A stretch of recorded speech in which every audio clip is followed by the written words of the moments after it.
What is up, you guys? Thank you for tuning into this video. And as you can see right behind me, I have another project. Did you guys really expect anything less than another Montero? Ooh, what's this? What is that? Turbo. What are these? Ah, it's a turbo diesel. This is the 4D55 turbo diesel that came with this Montero I bought. This is a 1988 two-door. It's a Dodge Raider, but even on the back, imported for Dodge. This is a two-door Mitsubishi Montero. These are called Gen 1s. We don't call them first gens or anything like that. This is a Gen 1. Now what's really cool about this engine setup with this car is that this block right here is the exact same block as the gasoline 2.6 liter four-cylinder that came in these cars. So this still has the engine in it, but it's totally toast. The head's off. It's all rusty and seized up. So this thing's gonna get put right in there. The motor mounts bolt right up, the trans bolts right up, the clutch right up, everything. It's almost plug and play, minus these like 5 wires that come off the injection pump. This is all I need to run the car. So basically all it gets, well, and I need the glow plug circuit, and fuel cutoff, solenoid, all that stuff. Fuel in, fuel out, and we'll be good to go. All right, let's take a look at this Raider. So first off, super straight. That's why I thought this is a pretty good deal. Super straight. I think I'm actually gonna end up restoring this thing, so we'll sand it all down and get a nice coat of paint on it. Frame, not too bad. I mean, this is all, it's surface rust. I mean, it's probably no California car, but with a wire wheel and some paint, it'll look good as new, I bet. Super straight, two-door. Here you can see Ram. It's a Ram 50, I guess, and Raider. Let's take a look at the inside. The inside is pretty beat, but I think I can deal with that. So lots of spare parts. I got a bunch of headlight bezels and grills, and it even came with another door because this one has the windshield wiper, or the wiper on the back. The one in it doesn't. But overall, it's really not that bad. I think it's gonna need a lot of cleanup, but having that diesel in there is gonna probably give me the willpower to do it. Let me first say, before this swap starts, I know almost nothing about diesels. All I know is that they don't have spark plugs and they take diesel, and they have super high compression. So I figured this would be a good project to learn the ins and outs of these diesels. Really, my only experience with diesels comes from my Kubota tractor, and even then we didn't do much work on it to get that thing running. Speaking of the Kubota tractor, pretty exciting news back here. I started grading all of this. This is all wonky, but I started grading all of this, and we're gonna get a shop built right here. Concrete slab. We're looking for a 32 by 48 is what we're gonna end up building here, with 12-foot walls. We'll get a lift in there. You know, all the tools I could fit in there. Let's take a look under the hood. Oh. So there you go. That's why I'm taking this engine out. Totally seized up. You guys could see that. And I think the diesel's gonna look pretty sick in here.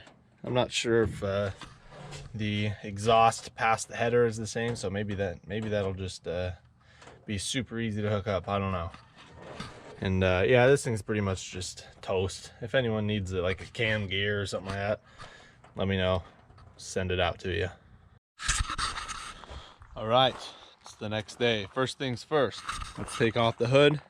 It's just 2 bolts. It's actually supposed to rain here tomorrow, so I'm gonna go buy one of those Harbor Freight carports so I can keep working on this thing. Pretty much just gonna be a remove and replace as far as motor mounts and all that stuff. I'm just gonna use the mounts off of this engine, put it right on the diesel, and it should bolt right up.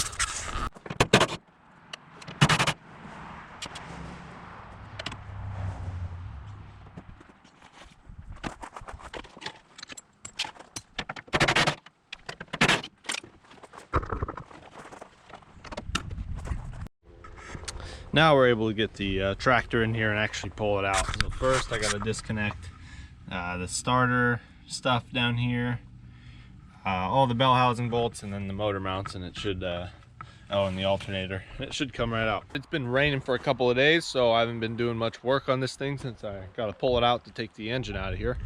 But I bought one of these little carports, which has been pretty good just for keeping everything out of the weather. I got the diesel in here. And now I'm just gonna pull the engine out. It's already out. Oh, I gotta cut the exhaust down there. So I got the saws all ready for that. So based on some research I've done, it looks like really the only thing I need to get this thing to run is to activate this fuel cutoff solenoid. It just gets 12 volts when it's running and no volts when it's cut off. So that's pretty much all you need to get this running. It looks like this white wire is a tachometer. It's like a temp sensor over there. Oil pressure's on the other side. So I'll get all that stuff hooked up and make it work just as it should. Got the engine out of it with our trusty engine hoist. Looks like all I'm gonna need off of this is the engine mounts, and that's probably, oh, and the oil pan and the pickup tube, just because I need the oil pan off of it. Just because it's a rear sump and has a notch on the other side that fits around the diff over here. So yeah, now I can get all this cleaned up, and I guess the trans is just totally fine sitting in there like that. It's not, it might be tweaking the mount a little bit, but who cares, no big deal. Yeah, so I'm going to transfer the engine mounts onto the 4D55 and the oil pan and all that stuff.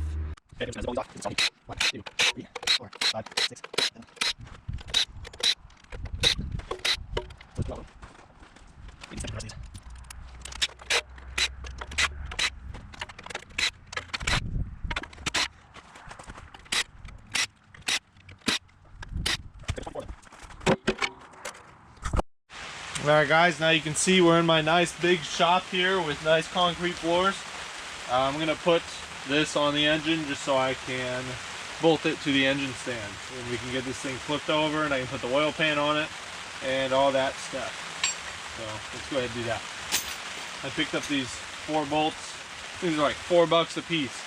So four bolts and we should have it up on there. Alright, I was hoping to get this oil pan and all that stuff on today, but it looks like these are a bit different. So this is the Raider pan from the 2.6, and this is from the 2.3 diesel in a Mighty Max. So obviously, pretty glaring difference. This has a oil return for the turbo, and this one does not. So it looks like I'm gonna have to drill a hole right here and weld that in there. So that won't be too bad. And then on the reason I have to use this Raider pan is because it has this dent right here, and that fits around the diff, I believe, the diff mount or the diff. And this one does not. It has a bump on the other side, but not on the correct side. So it looks like I'm not getting the oil pan in today, which I guess is no big deal because there's also some more work that needs to be done. So here's the other thing I got to change. Here's the oil pickup tube, and this is where it mounts to the front of the diesel like this, because the Mighty Max was a front sump engine and the 2.6 was a rear sump. What I'm gonna have to do is cut a piece out of this and extend it all the way to the back here, which shouldn't be too bad, and should be able to get that done. Alright, so here's the pickup tube I have to modify. Pretty much what I'm gonna do is cut it right here and add some tube in, make it like a foot longer. And look at this, I have an LS oil pan, or oil pickup tube here I'm going to cut up. It's got some nice straight pieces to it. It's pretty much the same size as this one. It's very close to the same size, a little bit bigger. But that should work, it should work fine. This is the front sump for the Mighty Max. You can see it has an oil drain tube right there. And I have this piece, which is off my V8 swapped Montero, that I'm going to chop right here and just use that little bit of tube, and I'll go ahead and put it in somewhere in the front here, and that should work great. As you can see, the oil pickup has to go to the left and all the way back here somewhere. So I'm gonna have to put a bend in it which shouldn't be very hard. I'm actually going to cut it on here just because that's a good mount for it to stay connected to. And I'm going to put a shirt in here, that way we don't get any shavings in the motor. Alright, so I measured off the pan from this corner to where the sump pickup's supposed to be, and it looks like it's about 13.5 inches. If you're doing this on your own, I say you measure it as well. Don't go off everything I'm saying. So here's the tube from the LS. Let's see if I can do this backwards. So here's the tube from the LS pickup tube, right? That's gonna go on there like that at an angle towards the middle. And then all I'm gonna do is weld that guy on there, and we're just about 13.5 inches from the corner, and that should be good to go.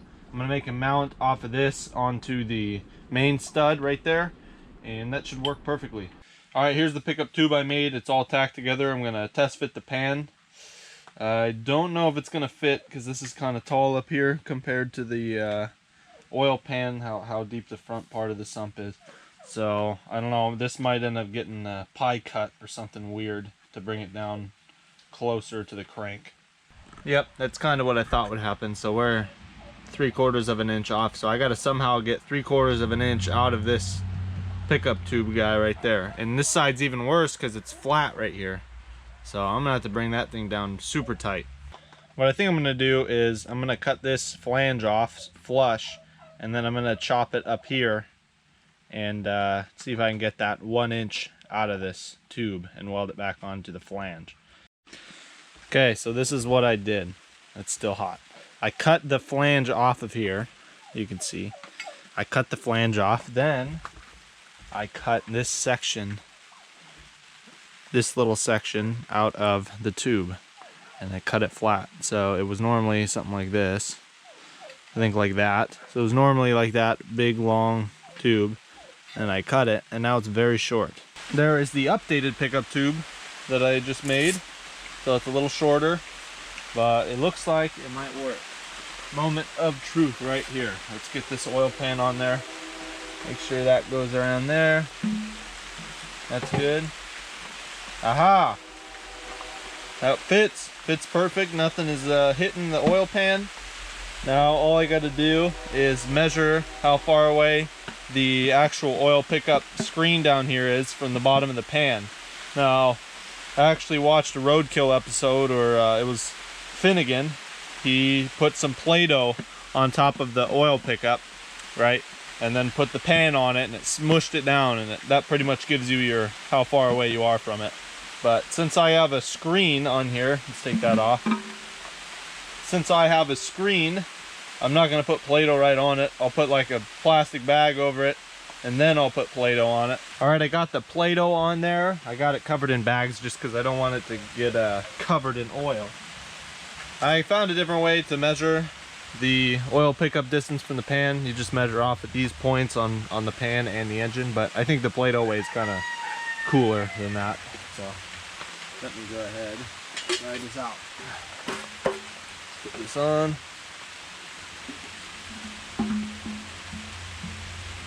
Feel it smush down.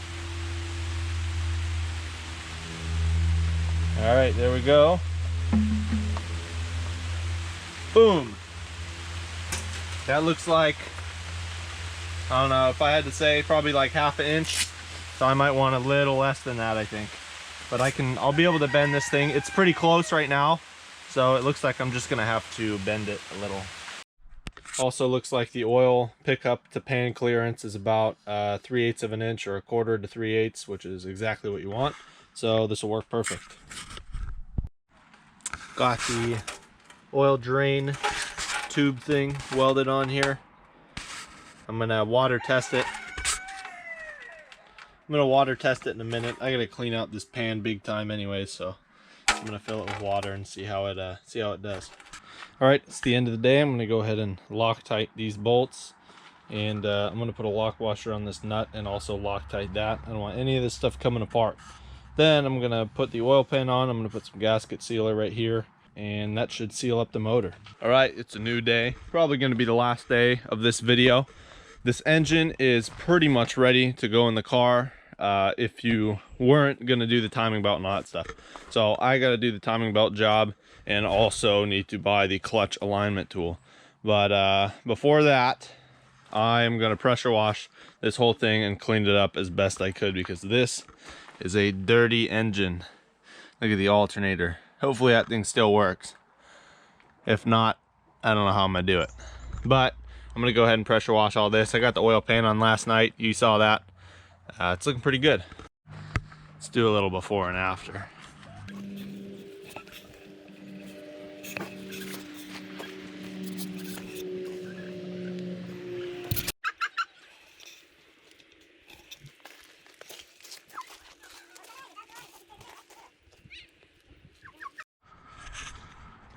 Alright guys, thank you for watching. I think that's going to be it for this video. Next video, we should have the engine in, running and driving. But for now, in the meantime, I have to do a timing belt job on the diesel. If that's something you guys want to see, let me know in the comments. I'd be happy to make a video on it. And I'm also going to drop the tank on this thing and pull the fuel pump out and drain it and do all that good stuff. So yeah, thank you guys for watching. Don't forget to like and subscribe, and I'll see you guys in the next one.